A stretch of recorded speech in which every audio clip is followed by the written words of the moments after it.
Hi, this is Eric with Stromberg's Chicks and Game Birds, and today we are going to talk about how to choose a chick variety that is right for you. Basically, there's a few different variations or options that you can do when you're getting chicks. The most common is going to be your egg layers, and then you're going to get your meat birds.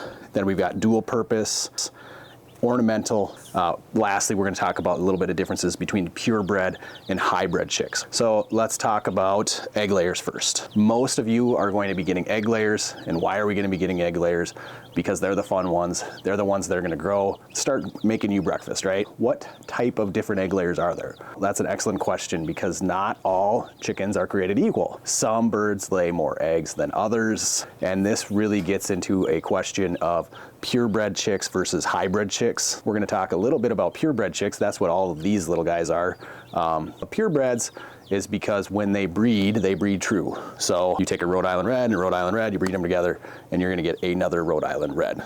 They're going to be your white leghorns. They're going to be any of these big breeds like New Hampshires. What is a hybrid chick? A hybrid chick has been produced and bred to lay more eggs. So these are very common.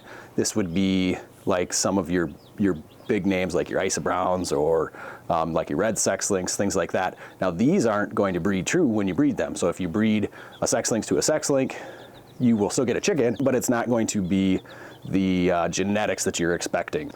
Some birds like Americanas or Easter eggers will lay blue eggs or green eggs, kind of depending. There's a little bit of different hue there. Some will lay brown eggs, like your Rhode Island Reds, your red sex links. And why they're called sex links is because by their color, you can tell when they're hatched if they're a male or a female. And you can imagine why that's something that's great. So not only are they easy to sex, they lay 200 plus eggs a year. So you're getting two benefits there. Now let's talk about these little guys trying to get away. What happens when you just want meat? Okay, so if you just want meat, most people are going to be getting the Cornish Rock Cross. Cornish Rock Cross is a fast-growing meat bird. We sell a lot of these birds. They're going to mature to butcher by about 8 weeks of their life. So that means that you're going to get your birds, and in 8 weeks you have to have your whole processing ready. So since they're growing so fast, they're going to need that higher level of protein the whole time that they're alive, right? So you're going to have to get what's called like a meat maker, or some people will just feed chick starter all the way their whole entire life, just to make sure that they have that high enough protein. So now let's talk about dual purpose. So we've kind of talked about some of the heritage breeds. What is a dual purpose bird? Well, dual purpose bird is before they could really sex, they would just order straight run birds. Half the males, half the birds would be males, half the birds would be females. You'd keep the females for eggs. The males would be used and butchered in the fall. So they're going to take a lot longer to raise to butchering weight. They're going to take about, we're going to say 17 to 20 weeks to raise to that butchering weight. They're not going to be as full as a Cornish Rock Cross that you see at a grocery store. And they're probably not going to be, they're going to be a little bit more gamey, a little bit more tough. So you would take the males and butcher those, use the females for egg layers.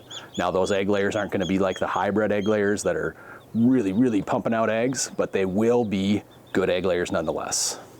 Now let's talk about ornamental birds. Ornamental birds are just that. You raise them because they're fun to look at. They're like pets. There's nothing wrong with them. They still lay eggs. Some of the ornamental breeds do really well with egg laying. Just keep that in mind. You know, like the Polish. I've had Polish that really produce eggs. Some of the Bantams are really fun to get, and they will produce eggs. Bantams are also fun chickens to raise. They're just smaller chickens. They're like half size, half the food, half the space, half the egg size though. So keep that in mind, but they can be a real fun hobby project. I think we've discussed all of our different options when selecting birds. Thanks for tuning in. This is Eric at Stromberg's.